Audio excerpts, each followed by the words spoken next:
Kilala nga ang barangay Gininto ang lupa na magulo at maraming ang krimen ang nangyayari dito. Alam na alam nga ito ni Samantha. Subalit ito ngang tita Pinky nga niya ay nabili na nga ang lupa na ito. Kaya naman nga't may proyektong gagawin nga itong si Ricardo sa Gininto ang lupa.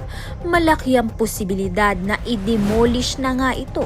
Subalit makakalaban niya nga itong si Gabo dahil dito na nga lumaki itong si Gabo at hindi naman nga siya makakapayag na i-demolish nga ang barangay na sinilangan nga niya. Kaya naman magkakamatayan na nga kung sino nga ang makakasira sa kanilang barangay.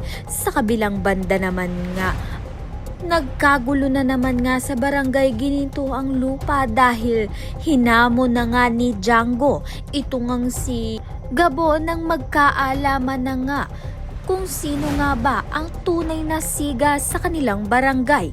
Kaya naman nga't hindi nga siya inirungan nito ni Gabo dahil matagal na panahon na nga ni Gabo na gusto na ngang maghiganti kay Django dahil si Django nga ang may kasalanan kung bakit nga 8 taon na naghirap nga itong si Gabo sa kulungan. Kaya naman nga't yan at iba pa ang dapat nating pakaabangan. Maraming salamat sa iyong panunood.